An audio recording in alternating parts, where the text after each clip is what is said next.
The parking lot was quiet, except for the low rumble of motorcycles. A group of bikers laughed loudly, their voices sharp against the cool morning air.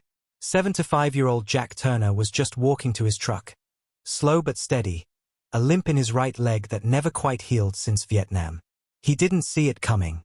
A biker brushed past him, shoulder-checking him so hard Jack stumbled against the side of a car. The laughter grew louder. Jack straightened himself, said nothing, and kept walking. But inside, a storm was rising. Not anger, but something older. Something deeper. He reached his truck, opened the glove box, and pulled out a small, worn scrap of paper. The ink was faded. The edges were frayed. It had been there for 40 years, untouched, but never forgotten. Jack took out his phone, his fingers trembling slightly. He dialed the number. On the other end, a man answered. His voice was calm, but cold. "Jack? Is that you?" Jack's eyes fixed on the bikers. "It's me," he said quietly. "I need a favor. And it's not a small one." The voice on the other end paused for a long moment, as if weighing the years that had passed. "Where are you, Jack?" Jack gave him the name of the small town, the exact location, an old grocery store parking lot on the edge of Route 17. The man didn't ask why. He didn't need to. "I'll send someone," the voice said simply. "Stay put." The line went dead. Jack closed his phone and slid it into his pocket. He stood there, the cold air cutting through his jacket, watching the bikers mill around near their row of parked machines. The man who shoved him was tall, broad-shouldered, and had the kind of smirk people wore when they were sure no one could touch them. Jack had seen that look before, in different uniforms, in different decades, in different countries. He didn't hate it. He pitied it. Because he knew how quickly that kind of false confidence could shatter. But Jack wasn't here to teach lessons. He was here because an old debt had been written in blood, and 40 years ago, a man had told him, "If you ever need me, call this number." 40 years earlier, South Vietnam, 1968. The jungle was alive with the sound of rain. Not the soft kind, but heavy, hammering sheets that turned the dirt to mud and the air into steam. Jack Turner was a young sergeant then, 28, sharp-eyed, his M16 never far from reach. His unit had been ambushed near a river crossing, pinned down by enemy fire from 3 sides. It was chaos. Bullets cut through the foliage. The smell of gunpowder mixed with wet earth. Men shouted over the roar of the rain. And then came the voice on the radio, calm, clear, precise. "This is Eagle 6. Hold your position. I'm coming in."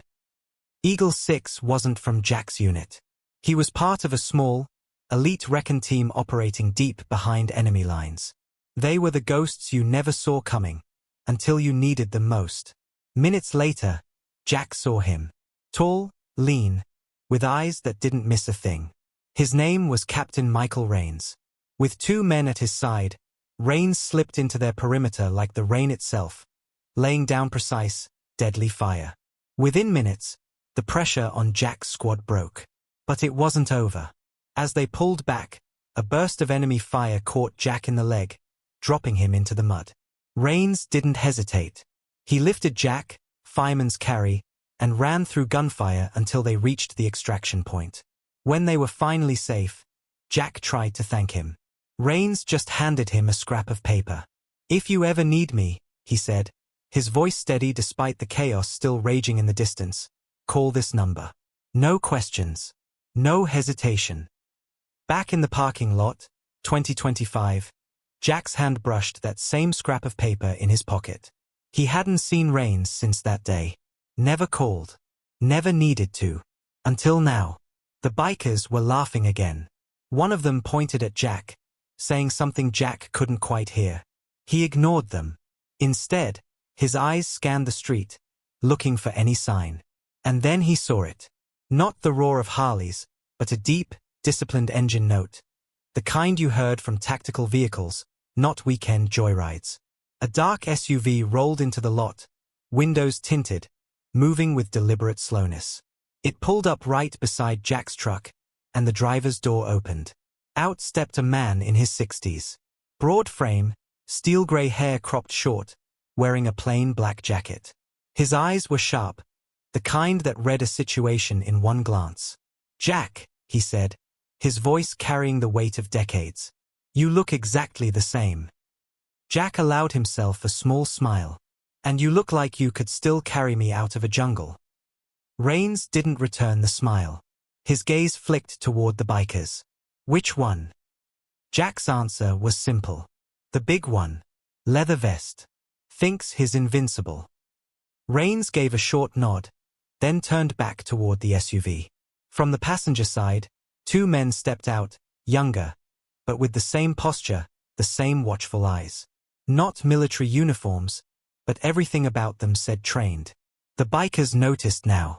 One of them laughed, but it was thinner this time. "What's this?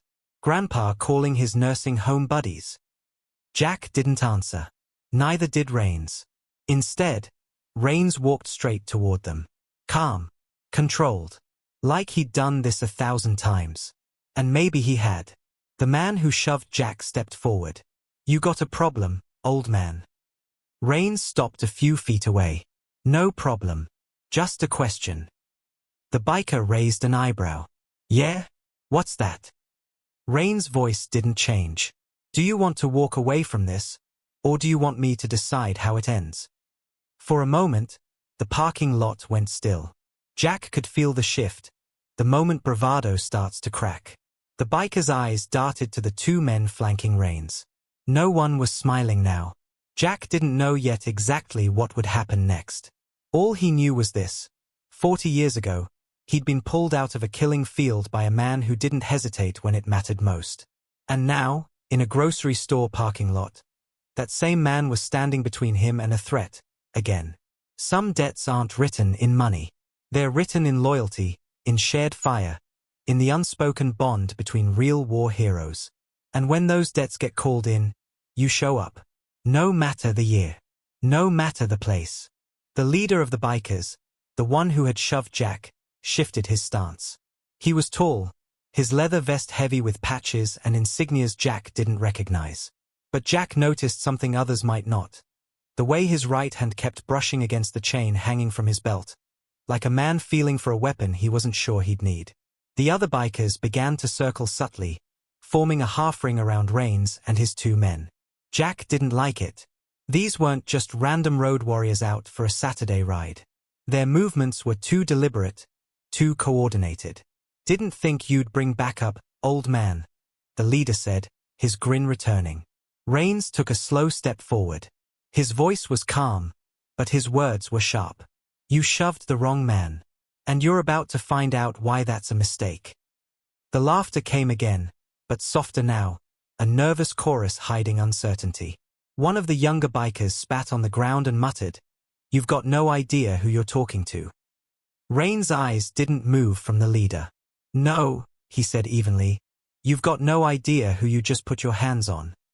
40 years ago, the same voice, the same tone. Jack remembered it vividly. That day in Vietnam, when Rains had pulled him from the mud, there had been an almost supernatural calm about the man. In the middle of a firefight, when others screamed orders, Rains spoke like he was discussing the weather. And men listened. Jack once asked him how he kept his composure under fire. Rains' answer was simple. "When it's life and death, you can't afford to get loud. You just get it done." That same unshakable energy was here now, in this parking lot, decades later. The leader took a step closer, his boots crunching on gravel. "This is my town. My crew. You think 3 old-timers can tell us what to do?" Jack almost laughed, but Rains beat him to it. Rains tilted his head slightly. "I've been to towns like this before. Towns where men like you thought they were in control. And you know what I learned?" The leader smirked. "What's that?" "That control is just a story you tell yourself, until someone writes a better one." The leader's smirk faltered for the first time. Jack felt the shift again, the moment where bravado meets reality. Rains wasn't just here to defend Jack's dignity. He was here to remind these men that there are different kinds of strength, and not all of them come with loud engines and leather vests. Still, Jack knew enough about dangerous men to realize that words alone wouldn't be enough. And right on cue, the biker leader glanced toward the far end of the lot, where two more motorcycles pulled in. Their riders were bigger, heavier, with eyes that scanned like predators. Jack exhaled slowly. Looks like they called for friends. Rains didn't even look back. So did I. As if on cue, another vehicle turned the corner. This one wasn't an SUV, it was an unmarked, matte gray truck. The kind you'd see in military convoys, only stripped of markings. It stopped a few yards away, and the doors opened. 4 men stepped out. Not in uniform, but moving with the unmistakable precision of people who had trained together for years. One carried a small black case. Another kept his hands in his jacket, but his eyes were everywhere at once. The biker's posturing paused. This was no longer a casual intimidation game. Jack's mind drifted, not to fear, but to memory. Back in '68, after the rescue, Rains had vanished back into the jungle, rejoining his recon unit. Jack never knew the full details, but word in the camp was that Rains had been part of operations that didn't make it into the official reports. Missions without maps. Missions without witnesses. Missions where failure meant you were erased from history. Those kinds of men didn't forget loyalty. And apparently, they didn't retire from it either. The leader of the bikers finally broke the silence. "What is this? You gonna call the cops?"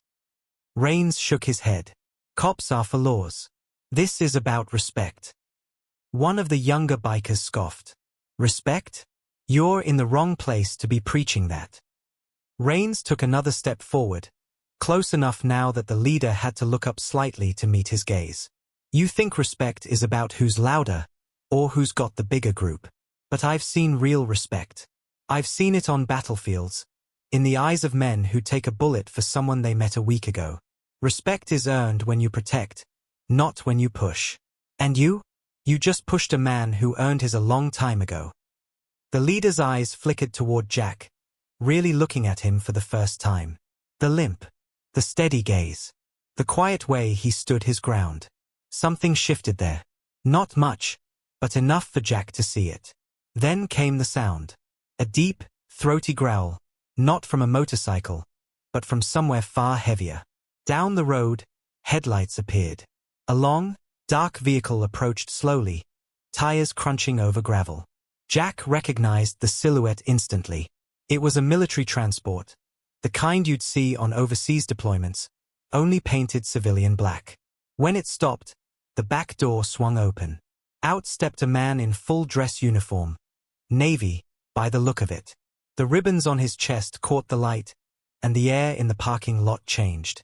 Even the bikers went quiet. The officer's voice was calm, but carried an authority that couldn't be faked. "Jack Turner." Jack nodded. The officer turned to Rains. "We heard the call. Consider us at your disposal." Jack didn't know exactly how many strings Rains had pulled, or who these men really were now. But he knew one thing. The number in his glove box hadn't just been a personal favor. It was a lifeline, one that reached across decades, across continents, across the kind of bonds that only war can forge. The bikers, for the first time, didn't look so sure of themselves. Their leader's jaw tightened. "This isn't over," he muttered. Rains gave him a thin smile. "You're right. It's just beginning." In that moment, Jack realized this wasn't just about him getting shoved. It was about something bigger. The bikers weren't just locals. Their patches, their movements, it all hinted at something organized, maybe even dangerous beyond this town. And by calling that number, Jack had unknowingly started a chain reaction. Whatever was coming, he knew one thing for certain. He wasn't facing it alone. The air in the parking lot felt heavier now. The laughter had stopped. The only sound was the soft ticking of motorcycle engines cooling in the early evening air. Jack could see it in their eyes. The bikers weren't used to being challenged. They weren't used to an audience that didn't flinch. The leader's jaw shifted as if he was chewing on his next move. But then his gaze caught the officer who had stepped out of the black transport vehicle. That uniform, those ribbons, they meant something, even here. "All right," the leader said slowly, trying to mask the tension in his voice. You made your point. We'll go. But he didn't move. Not yet. Rains didn't blink. You're not going anywhere until I know exactly who you are and why you're here. The leader smirked, but it was thin, hollow. You really want to poke at this, old man? You have no idea what you're walking into. Rain's voice stayed level. Try me. One of the bikers, a younger man with tattoos running down his neck, finally spoke. We're not just some road gang. We're part of something bigger. We move things that certain people want moved. No questions asked. Jack's stomach tightened. Smuggling. He'd seen it before, in war zones, in ports, in backwater towns where the law looked the other way. And it was never just harmless contraband. It was weapons. Sometimes worse. Rain's eyes narrowed. And your leader here, who's he moving it for? The younger man glanced at the leader, then clammed up. That silence was its own answer. The officer stepped closer. Captain Rains, sir, we've had chatter about certain shipments passing through this region. If these men are connected, they're a link in a much bigger chain. Jack blinked. Bigger chain? You mean this isn't just about some bikers shaking down towns? Rains shook his head. No, Jack. This isn't small-town bullying. This is organized. And it doesn't start here. It just passes through here. The leader finally spoke again, this time without the fake grin. You think you can stop it? This has been going on longer than you've been retired. You shut down one route, we open another. And nobody, not cops, not feds, not old soldiers, gets in the way. Jack felt a cold knot form in his gut. He had seen enough wars to know when a fight was worth walking away from, and when walking away was the same as surrender. A memory rose unbidden. Vietnam, 1968. Jack remembered the day his unit had stumbled across an enemy weapons cache hidden inside what looked like a harmless fishing village. Locals had tried to warn them away. Not your problem, they'd said. Go back the way you came. But they hadn't. And if they had, dozens of American soldiers might not have made it home. That was the thing about real war heroes, Jack thought. They didn't get to choose convenient fights. They stepped in when they were needed, even when it wasn't easy, even when it wasn't safe. Rains turned to Jack. I can make one call and this whole lot will be under surveillance within the hour. But if we want to shut this down, it's going to take more than uniforms and paperwork. Jack studied the bikers. The leader was still playing tough, but the edges were fraying. His men shifted uncomfortably, glancing at each other like they weren't so sure they'd signed up for this kind of attention. What do you need from me? Jack asked quietly. Rain's answer was immediate. Your memory. Jack frowned. My memory. Rains nodded. 40 years ago, you and I ran an op near Da Nang. The men behind that smuggling ring back then, some of them didn't disappear. They moved, changed faces, changed trades. But patterns don't change, Jack. And I think these boys are connected to an old network we thought we dismantled. Jack felt a shiver. It was one thing to face trouble from strangers. Another to realize it might be the ghost of a war you thought was long buried. The officer stepped forward again. Sir, with your permission, we can set up a sting. But we'll need intel, drop points, safe houses, routes. And these men, he glanced toward the bikers, they'll need to lead us there. The leader finally barked a laugh. You think we're just going to tell you? What are you going to do? Drag us there? Rains tilted his head. If I have to. Something in his tone, quiet, unshaken, made the younger bikers look away. The leader's smirk faltered again. Jack took a slow step forward, his limp making each movement deliberate. You know who I am? He asked the leader. The man shrugged. Some old soldier. Jack's voice hardened. Some old soldier who's seen men like you before. And you know what they all had in common? They thought they were untouchable, right up until the moment they weren't. The leader stared at him, but said nothing. Jack went on. 40 years ago, I was pulled out of a firefight by this man right here. I've buried friends who didn't get that chance. So when I tell you I'm not walking away from this, I mean it. The tension in the lot reached a point where it could snap either way. And then, from the far end of the street, the sound of more engines. But these weren't Harleys. These were deeper, heavier, more mechanical. Rains didn't even turn his head. More of ours, he said quietly. Two more vehicles rolled into view, one an armored SUV, the other a flatbed truck carrying a covered load. Both stopped beside the transport vehicle, their doors opening in practiced unison. Men stepped out. Not in dress uniforms this time, but in gear that was unmistakable, tactical vests, radios, sidearms. The officer looked at Rains. Orders, sir. Rains pointed at the bikers. Follow them. Discreetly. Find out where they take their next delivery. The leader's eyes narrowed. You won't make it far.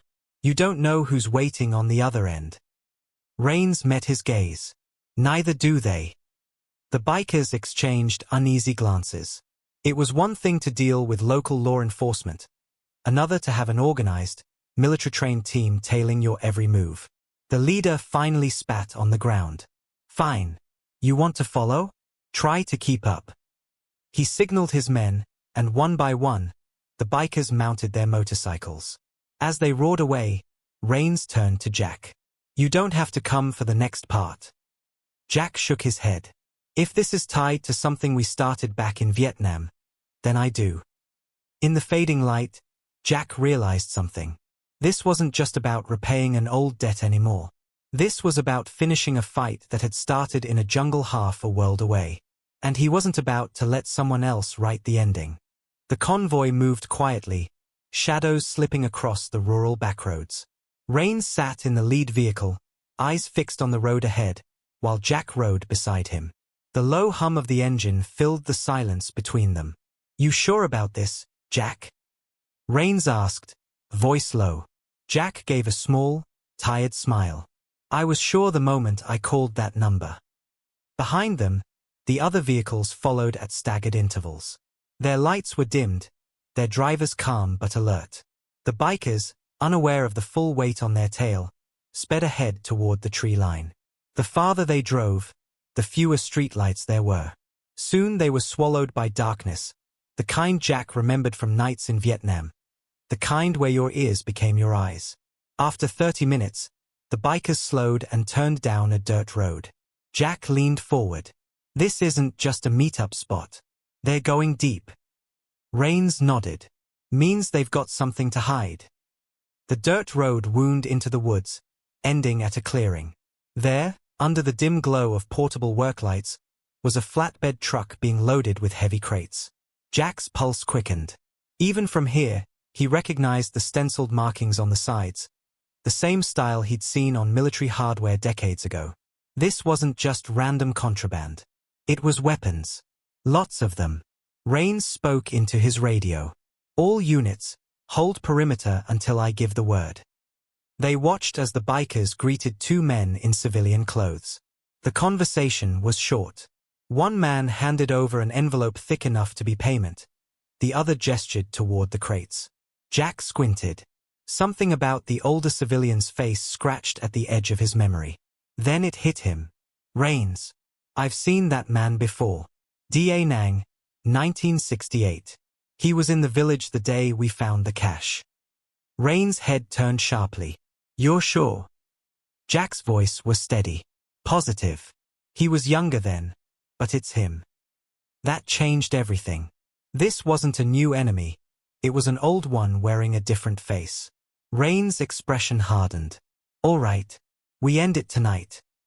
With silent precision, the team moved into position. The perimeter closed, vehicles blocking the dirt road. Rains and Jack stepped into the clearing, side by side. The bikers froze mid-load. The civilians turned slowly, their eyes narrowing as they recognized Jack's face. Well, the older man said with a slow, poisonous smile, look who crawled out of history. Jack didn't flinch. You've been running this operation since the war, haven't you? Back then it was rifles through fishing boats. Now it's crates in the woods. Different war, same greed. The man shrugged. Wars end. Business doesn't. Rain's voice was steel. This business ends tonight. The bikers shifted uneasily as armed men emerged from the tree line. Rain's team, moving with controlled speed. Within seconds, the smugglers were surrounded. The leader of the bikers took a step forward, defiance still flickering. "You can't just walk in here, Ann." He stopped when he saw the red laser dots dancing on the ground around his boots. "This is over," Rains said flatly. The older civilian laughed softly. "You think you've won? Take us in, and someone else will just take our place." Jack's reply was quiet, but it cut like a blade. "Maybe, but you won't hurt anyone else. Not on my watch." One by one, the bikers dropped their weapons. The crates were secured, the smugglers cuffed. The clearing emptied of noise, leaving only the rustle of wind in the trees. As the officers loaded the prisoners into the transport vehicles, Rains turned to Jack. "You didn't have to be here for this." Jack shook his head. "I did. Because 40 years ago, you didn't leave me behind. And I don't leave my own behind either." Rain's eyes softened, a rare crack in the unshakable exterior. "You ever think about how different things might have been if we hadn't crossed paths in that jungle?" Jack smiled faintly. "I don't think about what could have been. I think about what we made sure happened. And tonight, we did it again." As dawn broke, the convoy rolled back into town. The first light of morning spilled over the horizon, washing the night's shadows away. Jack sat in the passenger seat, the scrap of paper, now creased and worn beyond repair, resting in his hand. He looked at it for a long time before folding it carefully and sliding it back into his pocket. It wasn't just a number anymore. It was a reminder that real war heroes don't just fight battles overseas. Sometimes, the most important fights happen in your own backyard. And sometimes, the call you make after 40 years isn't about the past at all. It's about making sure there's still a future worth protecting. As the vehicles split off toward their own destinations, Rains slowed his SUV and glanced at Jack. "You know, you can call that number anytime. Doesn't have to be life or death." Jack chuckled. "Careful. I might start calling just to check in." Rains smirked. "I'd answer." They drove on in companionable silence, the road stretching out before them. Two old soldiers, bound by a promise made in a war long past, and kept, no matter how many years had gone by.